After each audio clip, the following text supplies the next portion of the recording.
안녕하세요 여러분. 우리 잠깐 얼굴로 봤지만 또다시 우리 원격 강의로 전환이 됐잖아요. 그래서 선생님이 이렇게 다시 한번 원격 강의를 찍게 됐습니다. 자, 우리 학생부장 선생님이랑 수업 잘 들으셨나요? 우리 어디까지 공부했죠? 네, 우리 저번 주까지 해가지고 우리 한국사를 완전히 끝을 봤습니다. 그런 다음에 이제 우리가 새롭게 공부해야 될 내용이 어디냐면 세계의 역사에 대한 내용이에요. 자, 여러분, 세계사 어떻게 다가오시나요?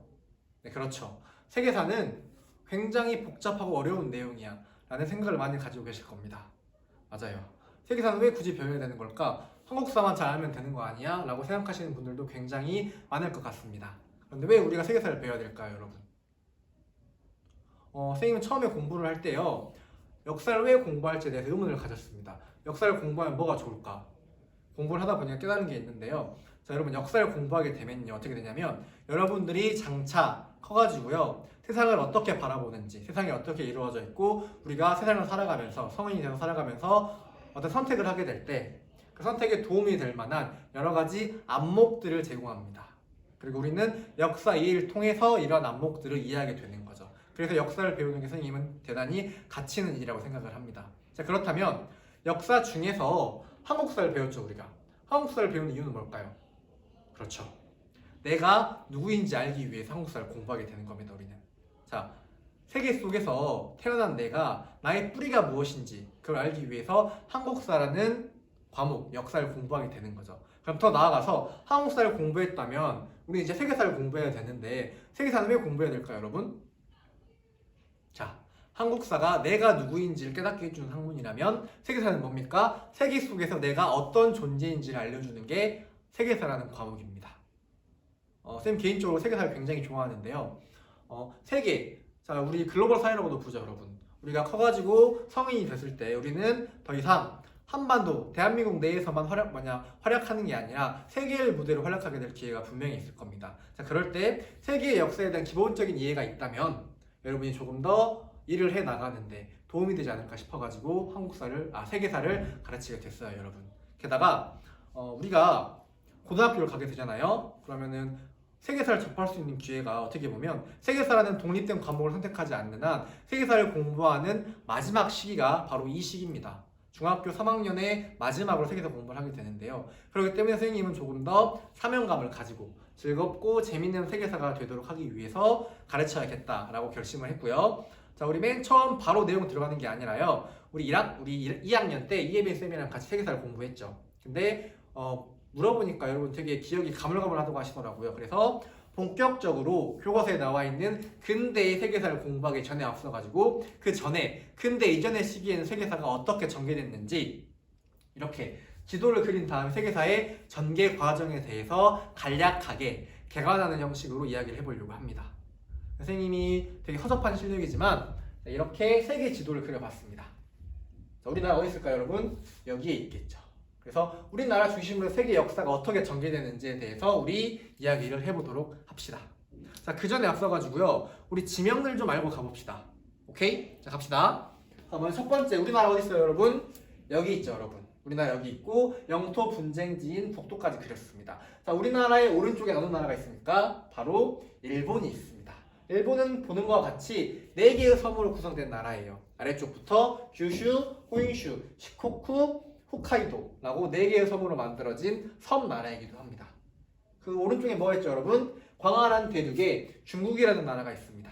중국은 우리가 과거부터 많은 영향을 주고받으면서 함께 역사의 전개 과정을 달려온 그러한 나라입니다.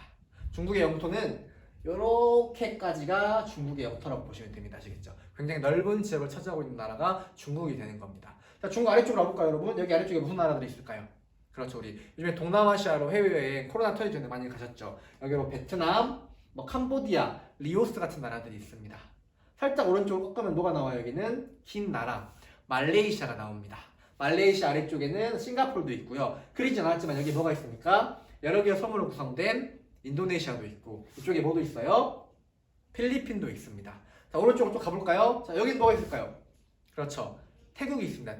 태국이랑 미얀마가 위치해 있고요. 그 아래쪽으로 우리가 남아시아라고 부르는 인도라는 나라가 나옵니다. 아시겠죠? 자, 인도를 쭉 지나가면요, 여기에 우리가 잘 알고 있는 나라들, 스탄 나라들이 나와요.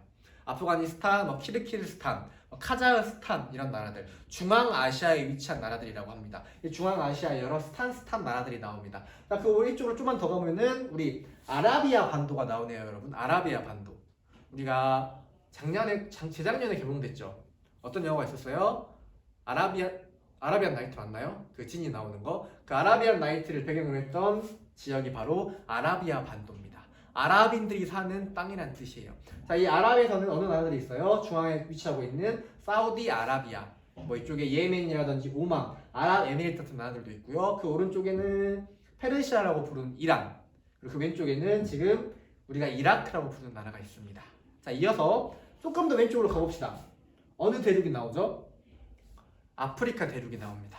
아프리카 대륙. 아프리카 역시 마찬가지로 우리의 세계사 전개 과정에서 중요한 역할을 담당한 대륙 중에 하나입니다.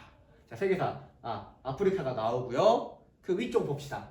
쭉 넘어가서 여기는 아시아 영토에 붙어있는 소아시아라는 대륙이 나옵니다. 또 다른 명칭은 아나톨리아 반도라고도 부릅니다. 여기는 어떤 나라가 있어요? 우리랑 형제의 나라라고도 부르고요. 또 김연경 선수가 활약했던 어느 나라예요? 터키라는 나라가 있습니다. 그런 다음 위쪽부터는 본격적으로 어느 나라들이 나오죠? 우리가 익숙한 유럽의 여러 나라들이 나옵니다. 자, 밑에서부터 뭐 그리스도 나오고요. 그 위쪽으로 마케도니아 같은 나라가 있고요. 왼쪽으로는 자, 장화 모양이 나와요. 장화 뭐예요? 이탈리아 반도, 이탈리아라는 나라가 있습니다. 그 왼쪽에는요, 축구로 유명하죠. 레알 마드리드나 뭐 바르셀로나 이런 것들. 즉 여기를 이베리아 반도라고 하고, 이베리아 반도에 두 개의 나라가 있습니다. 하나는 스페인, 또 하나는 에스파냐라고 부르죠. 또 하나는 포르투갈이라는 나라가 있어요. 자, 그 위쪽으로 가면 뭐가 있습니까? 자, 프랑스도 있고요.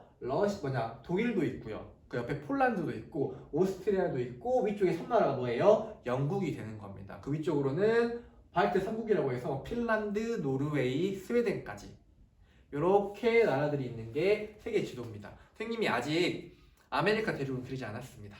지금 현재 우리는 이렇게 이 나라들만 해가지고 역사 전개 과정을 이야기해 보려고 합니다. 아시겠죠, 여러분? 자, 봅시다. 그러면 맨 처음 우리가 역사 교과서를 피면요, 어떻게 시작될까요? 역사의 의미 같은 게 나오겠죠. 그런데 그 다음에 뭐가 나와요? 인류가 본격적으로 역사 시대에 접어들게 됩니다. 구석기와 신석기를 거쳐가지고요, 청동기 시대에 이르러가지고 뭘 발명하죠? 그렇죠. 그들의 삶을 자신들의 문자로 기록에 남깁니다. 문명이 시작이 되는 겁니다. 그래서 우리는 역사 교과서를 피면은 뭐가 나옵니까? 문명의 시작부터 본격적인 역사가 시작이 됩니다. 자, 문명은 세계에서 네 군데 지역에서 발달이 됐습니다. 네 군데 지역 어딜까요? 첫 번째, 과거에는 황하 문명이나 불렀으나 지금에는 이 전역에서 발굴이 되고 있습니다. 자, 이렇게 흐르는 강이 황하강이고요. 그 아래쪽에 흐르는 강이 뭡니까? 양쯔강이라고 부릅니다. 이 유역에서 뭐가 발견됐어요? 중국 문명이 발달이 됐습니다. 자, 이어서 쭉 나가서 자, 남아시아에 위치해 있는 이 나라, 카레의 나라이기도 하죠. 불교가 처음 만들어진 나라, 인도라는 나라가 있습니다. 인도의 왼쪽에는요, 이렇게 강이 흐르는데 이 강을 뭐라고 하냐면 인더스 강이라고 부릅니다. 그래서 인더스 문명도 이때 발굴이 됐고요. 자, 가장 먼저 문명이 만들어진 지역은 어디냐면, 자, 이집트와 아라비아 반도 사이에 있는 나라입니다. 자, 이렇게 두 개의 강이 흘러요, 여러분. 강의 이름이 뭐냐면 유프라테스 강과 티그리스 강, 그리고 강 사이에 위치해 있는 땅이라고 해서요, 중간에 있는 땅이다라고 해서 메소포타미아라고 부릅니다. 이 메소포타미아 문명도 만들어졌고요. 자, 이어서 자, 마라톤을 잘하는 나라 에티오피아가 있죠. 에티오피아는 왜 마라톤을 잘하냐면요, 굉장히 고지대에 위치해 있는 나라입니다. 아비시니아 공원이라든지 킬리만자로 초원이라든지 이 아비시니아 공원에서 발원을 해가지고 지중해로 흘러나가는 강이 하나 있어요. 자, 나일강, 이집트의 젖줄이라고도 부르는 나일강이 흐르죠. 그래서 만들어진 이집트 문명. 그래서 4대 문명은 이집트 문명, 메소포타미아 문명, 인더스 문명, 그리고 마지막으로 중국 문명까지 이렇게 문명이 만들어지게 되는 겁니다. 아시겠죠? 그런 다음에 이러한 문명들을 잘 이어받아가지고요, 일단은 크게 이렇게 쭉 나눠봅시다. 동양사와 서양사로 나눠서요, 가장 먼저 동양사부터 이야기를 해봅시다. 자, 그럼 자, 중국 문명이 만들어지는데요, 중국은 보시는 것처럼 하상주부터 시작을 해서요, 쭉 전개가 돼서 우리가 청나라까지 여러분이 공부를 했을 겁니다. 굉장히 수많은 왕조가 있습니다. 이걸 전부 다 암기하는 건 힘들겠죠, 여러분. 그래서 어떻게 선생님은 간략하게 이 왕조들의 특징이 무엇인지 이것만 간략하게 짚고 넘어갈게요. 여러분 아시겠죠? 부담 갖지 마시고요. 자, 맨 처음 하 같은 경우에는 신화 속에 존재하는 왕조입니다. 뭐 하왕이 치수를 했다 이런 이야기가 나오는데요. 이거는 어떻게 신화 속에 존재하는 나라고요. 본격적으로 우리에게 역사로 다가오는 나라는 상나라부터입니다.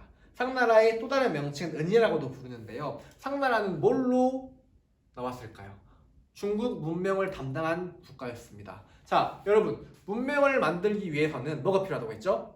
그렇죠. 자신들의 생각과 자신들의 사건들을 기록할 수 있는 뭐가 필요하다? 문자가 필요하다. 맞습니다. 상나라에서 우리가 흔히 쓰고 있는 한자의 기원인 갑골 문자를 처음으로 만들어낸 나라가 어느 나라예요? 바로 상나라가 되는 겁니다. 아시겠죠? 자, 상나라 다음에는 상나라를 물리친 다음에 등장한 나라는 주나라라는 나라가 있어요. 주나라는 뭐로 유명하냐면 봉건제와 종주제 그리고 천명사상으로 유명합니다. 자, 주나라는 여러분 중국의 역사에서 차지하는 의미가 굉장히 큰 나라입니다. 자, 왜 크냐면요, 여러분 보세요. 자, 중국이라는 나라는 굉장히 특이한 나라입니다. 자, 통일 왕조가 등장을 하는데 그 전에는 항상 혼란기가 찾아옵니다. 자, 첫 번째 혼란기가 뭐예요? 춘추 전국시대라는 혼란기가 있습니다. 이 춘추 전국시대를 수합한 사람이 누굽니까? 진나라였다면 진나라 한 나라가 끝난 다음에 또다시 혼란기가 찾아옵니다. 그 혼란기가 어떤 나라예요? 위진 남북조 시대가 찾아오게 되는 겁니다. 자, 그런 다음에 이를 수나라가 통일을 했습니다. 수단까지 잘 전개가 되다가 또다시 혼란기가 옵니다. 그 혼란기가 뭐예요? 5대 십국시대가 되는 겁니다. 아시겠죠? 그걸 통일한 나라가 다시 송나라가 되고요. 송나라에 대항해서 유목민족들이 세운 나라들이 등장을 하고요. 이거를 정복하고 새롭게 나라를 만든 게 명나라가 되는 겁니다. 그리고 명나라를 무찌르고 나라를 세운 게 청나라. 우리 명과 청은 우리 역사에서 자주 등장하기 때문에 굉장히 익숙한 나라죠. 일본과 싸웠던 임진왜란 때 도움을 준 나라가 명나라였잖아요. 그리고 우리가 인조가 삼전도에서 머리를 쾅쾅 박으면서 굴욕적인 외교 관계를 맺었던 게 청나라이고요. 병자호란을 일으킨 나라이기도 하죠. 자, 그런데 왜 주나라가 차지하는 위치가 크냐? 중국인들이 볼 때 첫 번째 혼란기는 춘추 전국시대였습니다. 춘추 전국시대라는 혼란기가 오기 전의 왕조야말로 이 주나라야말로 가장 태평성대의 국가일 것이다 라는 관념이 있었대요. 그래서 어떻게 이 주나라를 굉장히 숭상하고요. 중국에서는 뭐만 하면요, 우리 주나라의 체제로 돌아가자, 주나라의 체제를 주례라고 부릅니다. 주례 체제로 돌아가자 하면서 이 주나라를 굉장히 그리워했습니다. 역사적으로 봤을 때는 워낙 옛날 일이라서 이걸 중국인들이 우상화시켰는지 실제로 뛰어난 나라였는지는 의문점이 남습니다. 아시겠죠? 주나라. 그리고 나서 등장하는 게 춘추 전국시대예요. 말 그대로 어마어마한 혼란기가 펼쳐집니다. 하지만 이런 혼란기 속에서 여러 가지 경제가 발달을 했고요. 또 뭐도 발달했습니까? 중국의 기본적인 사상들, 제자백가라고 부릅니다. 자, 공자가 나와서 유교를 만들었고요. 목자가 나와서 묵가를 만들었고요. 또 장자와 노자가 도가를 만들었습니다. 이런 것처럼 중국인이 자랑스러워하는 중국인의 사상적 뿌리가 바로 춘추 전국시대에 나왔던 제자백가라고 부르는 사람들이에요. 뭐라고요? 제자백가라고요. 자, 제자는 세상을 알려주는 스승님이라는 뜻입니다. 스승님들이 여러 명이 나왔다서 제자백가가 중국적인 사상들을 만들어주게 되는 거죠. 아시겠죠? 자, 이런 혼란스러운 춘추 전국시대를 누가 통일했다? 우리에게는 굉장히 포악한 군주로 알려져 있습니다. 대신에 이 사람은요, 중국에서 최초로 새로운 지배체제를 만든 사람이에요. 뭘 만들었을까?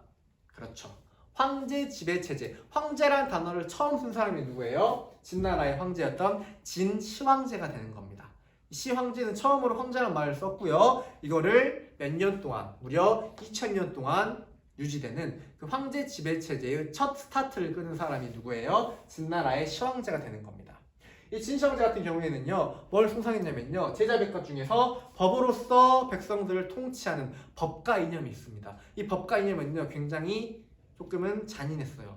백성들을 법으로 꽉꽉 묶어가지고 강압적으로 통치하는 걸 법가 통치라고 합니다. 이 법과 통치로 뭘 잃었을까요, 여러분? 민심을 잃었습니다. 그래서 최초의 농민 반란이었던 진승 오강이 난이 땅 터지면서 어떻게 됐어요? 진나라가 몰락을 하게 되는 거죠. 특히나 진나라는 위쪽에 있었던 이민족, 유목민족이었던 흉노족을 막기 위해서 뭘 세웠을까요? 만리장성을 세운 나라이기도 합니다. 우리가 진나라에 대해 기억할 거는 뭐다? 이 나라에서 뭐가 처음 나왔다? 황제라는 게 처음으로 나왔네. 황제를 처음 만든 게 누구예요? 진나라의 시황제가 되는 겁니다. 아시겠죠? 자, 그런 다음에 진나라가 끝나고요. 여러분 장기 둘 줄 아시나요? 장기는 한자를 자세히 보면은 어느 나라와 어느 나라의 싸움이에요. 초와 한의 싸움입니다. 즉 진나라 다음을 계승할 초한지의 시대라고 불러요. 약간의 혼란에서 누가 이겼습니까? 유방이 항우를 무찌르면서 세운 나라가 바로 한나라가 되는 겁니다. 한. 자, 한은 우리에게 익숙합니다. 고조선을 멸망시킨 나라도 한나라예요. 그리고 봅시다. 중국 민족을 자기네들이 뭐라고 불러요? 한족이라 부릅니다. 이 말은 뭐예요? 한족의 의미는 뭐다? 한나라의 의미는 뭐다? 가장 중국적인 것이 완성된 시기를 한나라라고 합니다. 한나라. 그래서 우리는 중국에 관련된 것들 중에 한이 들어간 게 굉장히 많아요. 자, 중국의 문자를 뭐라고 하죠? 한문이라고 합니다. 이런 식으로 중국의 민족을 뭐라 부른다고요? 한민족이라고 불러요. 다 어디서 따온 말입니까? 이 한에서 따온 말입니다. 가장 중국적인 것들이 완성된 시기가 바로 한나라입니다. 가장 길게 전후기 400년 동안 통치했던 나라가 바로 한나라가 되는 겁니다. 우리나라 고조선을 침략해가지고 뭐를 한사원을 설치한 나라이기도 합니다. 아시겠죠? 근데 여러분 재밌는 게요. 우리나라가 멸망할 때는요. 농민들이 반란을 일으킨대요. 근데 중국의 왕조가 멸망할 때는 누가 등장합니까? 꼭 황관들이 등장을 한대요. 황관들이 정세를 어지럽혀가지고 황제를 폐위시키면서 나라가 혼란해진다고 합니다. 그래서 오랫동안의 통합기를 마치고 누가 등장하는 겁니까? 새롭게 혼란한 시기가 찾아옵니다.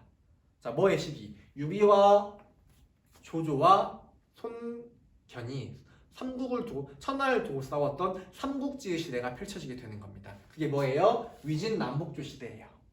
자, 손건의 오나라, 조조의 위나라, 그리고 유비의 총나라가 다퉜던 게 삼국시대였죠. 누가 이겼습니까? 조조의 아들이었던 조비가 이기는 위나라가 나왔고요. 그 다음에 등장하는 게 진나라가 나옵니다. 이 진나라와 이 진나라는 달라요, 여러분. 근데 이 진나라는요, 사마염이라는 사람이 세웠는데요. 통치를 할 때 어떻게 했냐면요, 이민족들 힘을 많이 빌렸습니다. 자기 혈육끼리 골육상정이라고 하죠. 형제끼리 황제가 되기 위해 열심히 다투다가요, 서로 다투게 되니까 어떻게 하는 겁니까? 위쪽에 있던 유목민족들을 끌어다 씁니다. 흉노족을 데려다 쓰면서 중국 아래에 누가 옵니까? 유목민족들이 오면서 중국이 난장판이 돼버립니다. 그러면서 남조와 북조, 한족이 지배하는 남조와 이민족들이, 유목민족들이 지배하는 북조로 나뉘게 됩니다. 이런 남북조 시기를 거쳐가지고 누가? 고구려에게 박살이 난 나라. 그렇죠. 수나라가 최초란다. 두 번째로 혼란기를 수습하고 통일을 이룹니다. 근데 우리 수나라는 어쨌죠? 왜 멸망했을까요? 맞아요. 놀랍게도 무리하게 고구려를 정복하다가 되려 된통당하고 멸망을 하게 됩니다. 아시겠죠? 이 수를 계승한 나라가 우리나라랑 정말 연관이 많은 나당 연합군을 이루기도 했고요. 우리 한반도를 넘보다가 누구한테? 신라한테 당하기도 했고요. 그리고 굉장히 많은 문물들을 전해준 나라. 가장 국제적인 도시였던 장안을 보유한 나라가 바로 당나라가 되는 겁니다. 수나라를 그대로 이어받았기 때문에 굉장히 동일성을 가지고 전개가 됐어요. 이게 바로 당나라입니다.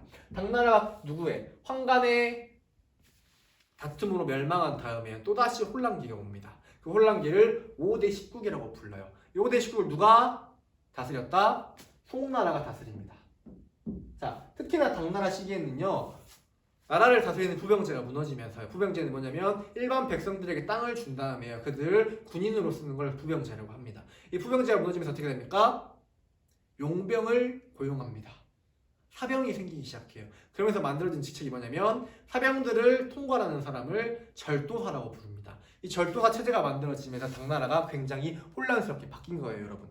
이 혼란스러움을 누가 수습했냐면 송나라의 태조였던 조광윤이가 수습을 합니다. 그렇기 때문에 송나라 태조는요, 항상 뭐가 있었냐면 절도사 때문에 나라가 박살이 났기 때문에 절도사를 어떻게 된다? 견제해야 된다라는 생각에 어떻게 했을까요?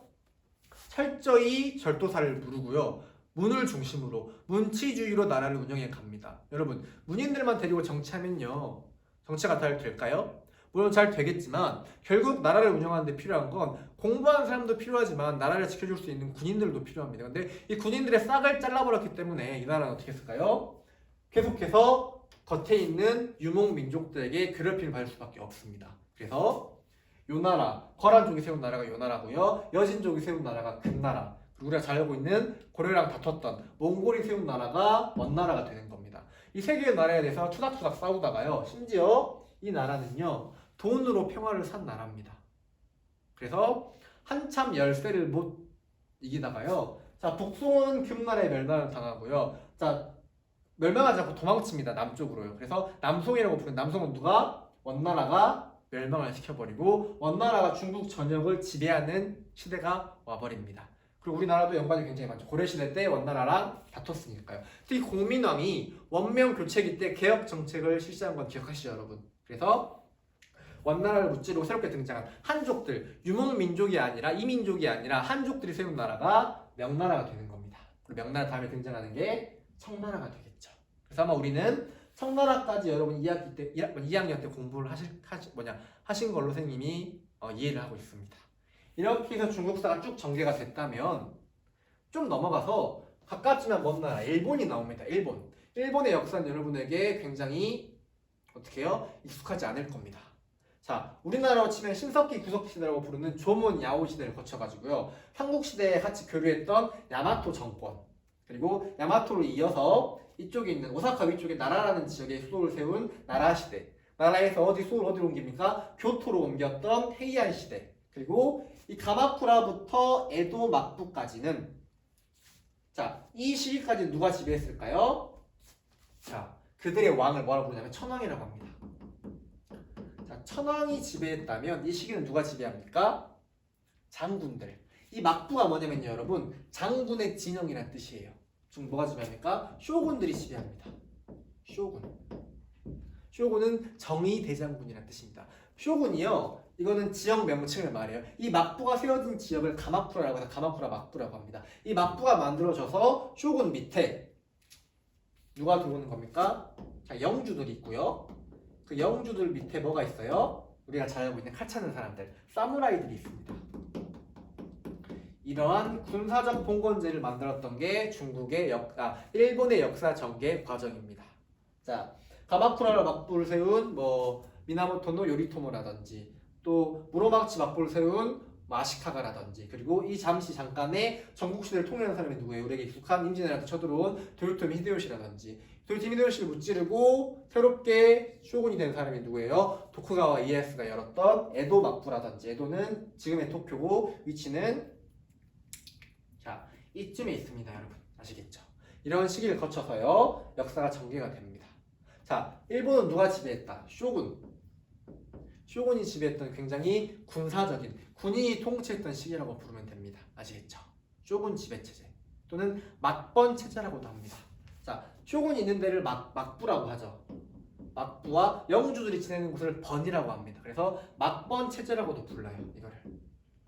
아시겠죠? 막번 체제로 일본의 역사가 전개가 됐습니다. 시간을 돌려가지고 쭉 오른쪽으로 가서 인도로 가봅시다. 인도, 카레와 불교의 나라죠, 여러분. 인도는 어떻게 전개가 됐죠, 역사가? 자, 인도는요, 마우리아 왕조부터 해서요, 쿠시안 왕조를 거쳐서 구타, 그리고 델리 술탄은 이슬람 세력들이 넘어와서 지배한 시기를 말합니다. 그런 다음에 마지막으로는 무굴 제국이 지배를 하게 됩니다. 자, 마우리아 왕조에서는 아소카 왕이 나라를 통일하고요, 뭘 받아들입니까? 불교를 국교화시킵니다. 그때 발전한 불교를 소승불교, 상부자 불교라고 불러요. 이 불교는 뭐예요? 모든 사람들이 해탈을 이루는 게 아니라 개인적인 해탈을 중요시 여기는 불교입니다. 개인적인 불교를 말해요. 자, 그러다가 쿠시안 왕조에 와서는요, 소승이 아니라 대승 불교를 말합니다. 대승은 커다란 수레라는 뜻이에요. 우리 무지한 민중들을 전부 다 해탈에 이르게 하는, 설법을 파헤치면서 설법을 해나가면서 불쌍한 민중들 해탈에 이르게 하는 대중적인 불교를 대승 불교라고 합니다. 아시겠죠? 자, 그러다가 구타 왕조에 있어서는 가장 인도적인 것들이 완성된 시기를 구타 왕조라고 합니다. 자, 여러분, 인도에서는 불교가 만들어지지만 지금 현재 인도 대부분이 믿는 종교는 뭘까요? 불교가 아니라 힌두교입니다. 힌두교는 비슈누신, 시바신 이런 것들이 나와가지고 여러 수천 명의 신을 섬기는 다신적인 종교가 힌두교입니다. 힌두교가 언제? 굽타 왕조 때 완성이 됩니다. 그러다가 이슬람 세력의 지배를 잠깐 받다가 자 누구의? 몽골의 후예라고 여기는 무굴 제국이 들어서고요. 이때부터 본격적으로 인도의 역사가 전개가 되기 시작합니다. 누구한테 지배를 받았지만요. 영국에게 지배를 받았지만요. 자, 쭉 넘어가 보면 우리에게 익숙한 이슬람이 나옵니다. 이슬람은 뭐예요, 여러분? 코란에 따라서 알라 신을 믿는 종교가 바로 이슬람입니다. 지금 문제가 되는 건 이슬람 스테이트하고 IS라 해가지고 극단적인 종교 주제들이 나와서 나라가 좀 태계가 어지럽지만 이슬람은 원래 본디 기독교에서 나온 종교예요. 기독교랑 같은 성전을 예언서로 인정을 하고요. 하지만 그리스도교가 예수님을 인정한다면 여기는 누구를 인정합니까? 예수님을 인정하지 않고 마지막 예언자인 무함마드를 숭상하는 종교가 바로 이슬람입니다. 무함마드는 유일신, 알라신, 알라의 동의어는 우리가 기독교에서 배우는 하느님, 야훼랑 다 동일합니다. 오직 알라신만을 믿는 일신교적인 종교가 바로 이슬람입니다. 이슬람이 아라비아 지역을 통해서 쭉 퍼져나가게 되는 거죠. 그리고 시간이 흘러서 이 터키 지역을 차지한 다음에 커다란 대제국을 세웁니다. 그 제국이 뭐예요? 오스만 제국이 되는 거예요. 지금의 터키 땅에 만들어진 제국이 오스만 제국입니다. 자, 이어서 우리는 본격적으로 어느 나라를 배울 겁니까? 이제 동양을 다 봤으니까 어디로 갑니까? 서양으로 넘어갑니다, 여러분. 간략하게 보고 있어요, 여러분. 서양은 서양에 있는 사람들은요, 뭘 중요시 여기냐면요, 자신들의 문화적 뿌리는 어디서 나왔다? 그리스와 로마에서 나왔다고 생각을 합니다. 그리스는 어딜까요, 여러분? 자, 발칸 반도 아래쪽에 위치해 있는 게 이쪽이 바로 그리스가 되는 거고요. 로마는 어디예요? 바로 여기가 되겠죠. 여기가 바로 로마겠죠. 그리스와 로마가 이르러가지고 가장 서양적인 것들이 많이 만들어졌다. 그래서 우리는 그리스를 배울 때는 뭘 많이 배웁니까? 자, 민주주의를 처음으로 만든 나라가 그리스라고 합니다. 특히 아테네에서 발달을 했죠. 우리 현재와 많이 차이가 있지만요. 그리고 또 로마에는 뭐예요? 자, 민주주의랑 인맥상통하는 황제, 지배자가 존재하지 않고 우리 국민들이 대표를 뽑아서 정치하는 공화정이 발달을 했습니다. 하지만 이 공화정도 결국엔 뭘로 바뀝니까? 제정으로 바뀌죠. 황제가 지배하는 권력. 이렇게 바뀝니다. 그래서 그리스와 로마를 거쳐서요. 어떻게? 이제 중세로 넘어오게 됩니다. 중세. 왜냐면 로마가 어떻게 망했냐면요. 자, 유목민족들이 쭉 밀고 오면서 훈족이라는 세력들이 와서요. 어떻게? 여기에 살고 있던 게르만족들이요. 이 게르만족들이 훈족을 피해서 쭉 남하하게 됩니다. 그러면서 그리스, 로마 제국이 와르르 무너지고요. 새로운 시대, 중세 시대가 시작이 되는 겁니다. 자, 중세는 뭐라 부를까요, 여러분? 중세는 쉽게 말해서 신앙의 시대라고 부릅니다. 기독교가 전 시대를 지배했거든요. 자, 교회를 벗어나서는요, 태어날 수도 죽을 수도 없는 시기가 바로 중세 시대가 되는 겁니다. 아시겠죠? 중세. 대표적으로 그리스도교, 로마, 카톨릭을 믿는 교황이 이 중세 시대에 어떻게 보면 보편적 제국의 지배자였습니다. 그래서 모든 것들, 철학이라든지 역사학들은 전부 다 신학, 신을 섬기는 학문인 신학의 신의 역할을 차지했죠. 말 그대로 종교가 지배한 시대, 신앙이 지배한 시대가 중세가 됩니다. 그리고 경제적으로는요, 뭐가 발달했냐면 봉건 제도가 발달했습니다. 봉건 제도는 뭐냐면, 자, 주군과 봉신이요, 뭘 맺는 거예요? 계약을 맺습니다. 자, 주군은 봉신에게 뭘 줄까요? 봉토, 땅을 줍니다. 그리고 신하는 주군에게 뭘 바칠까요? 충성을 바치겠죠. 군사적 의무를 지겠죠. 그래서 쌍무적 계약 관계로 만들어졌던 게 바로 봉건제입니다. 그리고 봉건제의 가장 큰 특징은 뭡니까? 어떻게 역사가 진행됐다? 자, 지방 분권적이었습니다. 아시겠죠? 지금으로 우리가 기억하는 프랑스, 영국, 독일 이런 나라들은요, 비교적 최근에 만들어진 개념이에요. 국민국가라는 개념은 우리가 앞으로 배우겠지만 최근에 만들어진 개념이고, 그 전까지는요, 각각 내가 프랑스 사람이야, 나는 영국 사람이야, 나는 독일 사람이라는 생각 자체가 존재하지 않았습니다. 나는 만성 영주 밑에 있는 영주민일 뿐이야 이런 생각이 있었지 하나의 나라의 하나의 국민이라는 관념이 만들어지기 전입니다. 아시겠죠? 그래서 수십 개, 수백 개의 작은 영주들이 지배하는 시스템이 봉건 시대입니다. 봉건 제도입니다. 아시겠죠? 그 중에 두각을 나타냈던 게 프랑스와 영국, 독일 같은 나라들이 계속 역사적 발전 과정을 거쳐가지고 지금의 나라로 발전을 해 간 거죠. 아시겠죠? 자, 그렇다면 이러한 중세를 누가 끝냈느냐? 누가 끝냈느냐? 자, 중세에서 그 다음 시대인 근대로 이행기가 나옵니다. 그 이행을 누가 했어요? 세 가지 사건이 터지면서 나옵니다. 르네상스, 종교개혁, 신학로 개척. 이 세 가지가 나와요, 여러분. 자, 르네상스는 뭡니까? 신학이 지배했던 사회에서 벗어나서 고대 그리스 로마 고전 문화를 르네상스, 재생이라는 뜻이에요. 살려내자. 신 중심에서 어디로 오자. 인간 중심의 시대로 나아가자. 라면서 펼쳤던 이탈리아에서 발행됐던 게 시작됐던 게 르네상스라는 어떻게 보면 문화 운동이라고 볼 수 있습니다. 이제는 신이 아니라 인간에게 관심을 가지게 되는 거예요. 그래서 인문주의라고도 합니다. 이렇게 해서 사상적으로 머리가 말랑말랑해집니다. 더 이상 신의 지배로부터 벗어나게 됐습니다. 자, 그러면서 당시에 종교가 가지고 있었던 폐습들, 면죄부를 판매한다거나 이런 안 좋은 것들을 개혁하기 위한 독일의 신학 교수였던 루터가 시작한 종교 개혁이 벌어집니다. 자, 여러분, 과거에는 전부 다 사람들이 성당에 다녔다면 이 종교 개혁으로 새로운 계파가 탄생이 해요. 자, 이게 뭐예요? 우리나라에 이게 더 많습니다. 개신교라고 부르죠. 개신교의 영어 명칭은 저항하다라는 뜻의 프로테스탄트입니다. 가톨릭에서 빠져나와서 가톨릭의 옛 그거에 저항해서 나온 게 프로테스탄트입니다. 개신교라고 부르는 거예요. 그래서 성당과 교회가 나뉘게 된 거죠. 자, 종교개혁의 핵심 내용은 뭐냐면, 자, 가톨릭이 주장하는 성사라든지 미사, 화채설 같은 걸 부인합니다. 자, 이런 형식적인 것들이 아니라 진짜 종교를 만나는 방법은 뭐다? 선행 같은 걸 하는 게 아니다. 성경을 열심히 읽어가지고 뭐 하는 거다? 오직 신앙으로만 신께서 우리를 구원해 주신다 라고 생각하고 신앙 중심, 성경으로 돌아가자. 이런 것들을 강조했던 게 종교개혁입니다. 그러면서 가톨릭과 개신교, 프로테스탄트로 갈리게 되는 거죠. 그러면서 시대를 지배했던 종교적 위압감이 점점 옅어지게 됩니다. 그런 와중에 자, 궁지에 몰렸던 구석에 있었던 스페인과 포르투갈이 어디로? 이탈리아 애들이 주중의 문을 꽉 잡고 있으니까 새롭게 인도로 가기 위해서 어떻게 합니까? 새로운 항로를 개척합니다.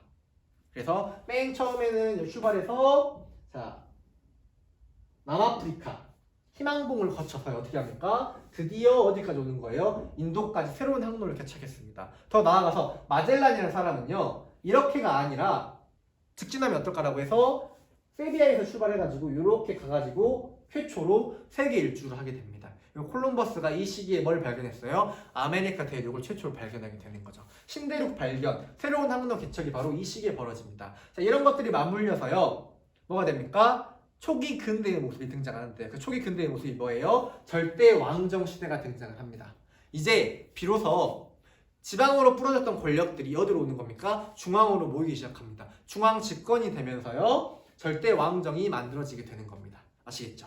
그래서 우리는 절대 왕정 시기까지 공부를 했을 거예요. 그래서 절대 왕정 다음 시기, 영국의 청교도 혁명, 그리고 산업혁명, 그리고 프랑스 혁명 같은 진짜 세계사적 근대를 앞으로 선생님과 함께 공부하게 될 것 같습니다.